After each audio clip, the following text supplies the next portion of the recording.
Bismillahirrahmanirrahim. Assalamualaikum warahmatullahi wabarakatuh. Perkenalkan, saya Sarah Yulia Safitri dari kelas 7 BPMA. Di sini saya akan menjelaskan sedikit tentang kebenaran dan sikap ilmiah. Yang pertama ada manusia dan kebenaran. Dalam mencari ilmu pengetahuan, manusia mencari telaah meliputi 3 hal, yaitu yang pertama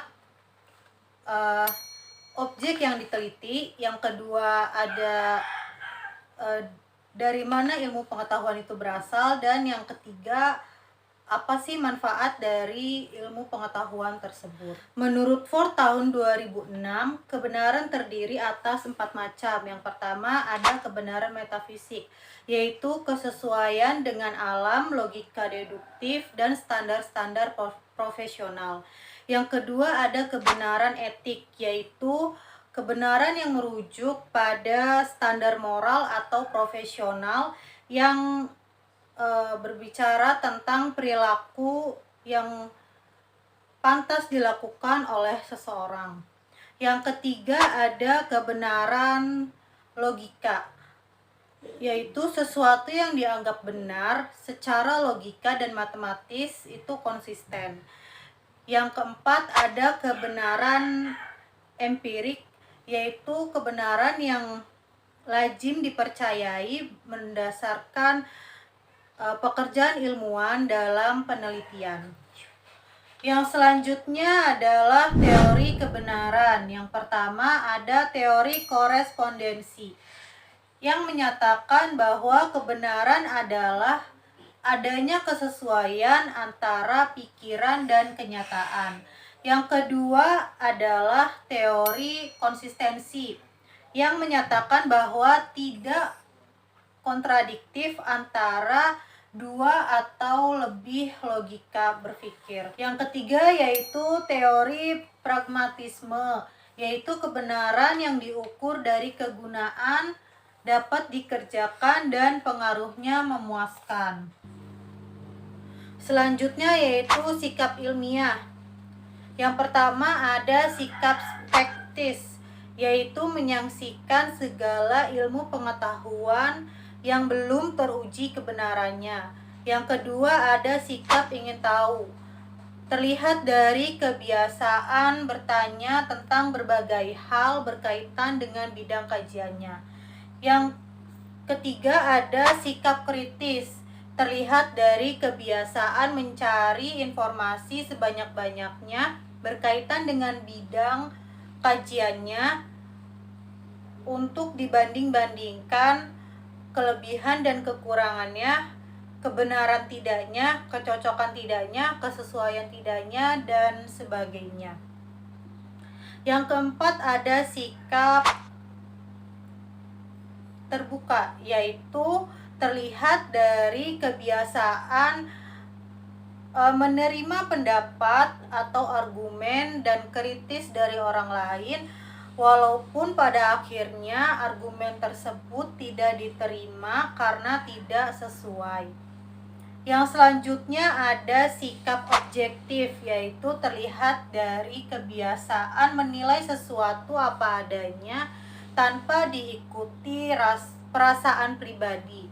Yang selanjutnya ada sikap menerima karya orang lain, yaitu terlihat dari kebiasaan menyebutkan sumber dengan jelas apabila pendapat yang ia sampaikan itu berasal dari pendapat orang lain. Yang selanjutnya ada sikap berani mempertahankan kebenaran, yaitu terlihat dari ketegaran membela fakta dan hasil temuan lapangan walaupun tidak sesuai dengan dalil atau teori yang ada. Yang selanjutnya adalah sikap menjangkau ke depan.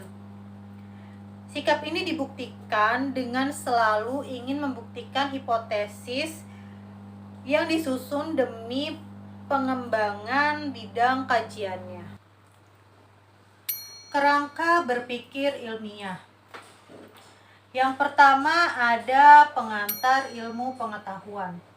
yang menyatakan bahwa ilmu adalah pengetahuan, tetapi tidak semua pengetahuan adalah ilmu. Yang kedua ada berpikir. Berpikir adalah proses atau kegiatan jiwa untuk mencapai pengetahuan. Yang ketiga adalah konsep berpikir ilmiah. Berpikir ilmiah adalah menggunakan akal budi untuk mempertimbangkan, memutuskan, dan mengembangkan secara ilmiah berdasarkan prinsip-prinsip ilmu pengetahuan. Dalam membahas pengetahuan ilmiah, kegiatan berpikir belum dapat dimasukkan ke dalam kegiatan ilmiah, kecuali ia memenuhi beberapa persyaratan tertentu. Berpikir mendasar inilah yang disebut penalaran atau kegiatan berpikir ilmiah. Metode dan langkah-langkah berpikir ilmiah. Metode ilmiah yang pertama ada metode induksi, yaitu cara menganalisis dengan bergerak dari hal-hal yang bersifat khusus menuju hal-hal yang bersifat umum. Yang kedua ada metode deduksi, yaitu kebalikan dari induksi, yang bergerak dari hal-hal yang bersifat umum menuju ke hal-hal yang bersifat khusus. Langkah-langkah berpikir ilmiah. Yang pertama ada merumuskan masalah. Yang kedua, merumuskan hipotesis. Yang ketiga, mengumpulkan data. Yang keempat, menguji hipotesis. Dan yang kelima, ada merumuskan kesimpulan. Konsep berpikir sistemik.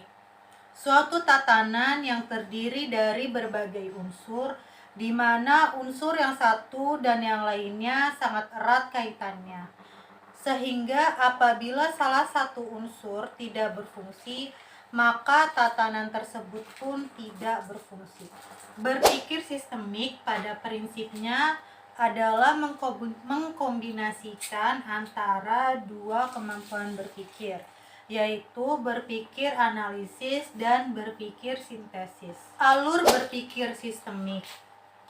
Telah diuraikan bahwa berpikir sistemik adalah mengkombinasikan dua kemampuan berpikir, yaitu berpikir analisis dan berpikir sintesis. Kita harus memahami dan akhirnya mengkombinasikan kedua kemampuan mendasar tersebut. Analisis adalah alat untuk memahami elemen-elemen permasalahan. Langkah-langkah penerapan berpikir sistemik. Yang pertama yaitu kita mendaftarkan dan menemukan elemen-elemen permasalahan yang ada. Kemudian yang kedua, kita tentukan tema atau pola umum. Cara menganalisis suatu peristiwa harus menggunakan 5W+1H. Yang pertama, siapa saja yang terlibat dalam peristiwa tersebut. Yang kedua, apa peristiwa yang terjadi. Yang ketiga, kapan peristiwa tersebut terjadi. Yang keempat, di mana lokasi peristiwanya. Yang kelima, mengapa hal itu terjadi. Dan yang keenam adalah bagaimana kronologis terjadinya peristiwa tersebut. Sistem thinker. Yang pertama ada event atau pendekatan reaktif. Seorang analisis dan manajer yang bekerja pada level ini akan bersikap reaktif seperti pemadam kebakaran, yang apabila ada kejadian maka mereka akan bereaksi. Perilaku sistem atau pendekatan antisipatif. Suatu kejadian berulang tidak dapat dicegah atau dihentikan oleh sikap antisipatif. Kejadian akan terus berulang, tetapi Anda akan lebih siap.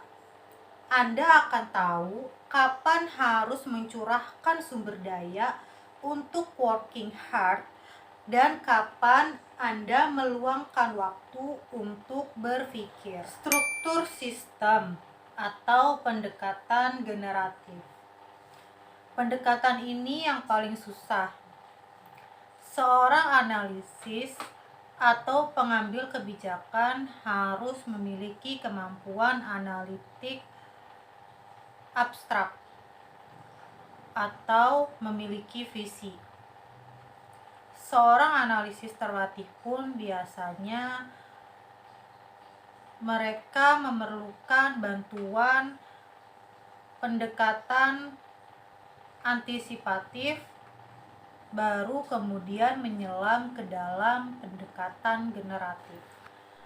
Terima kasih atas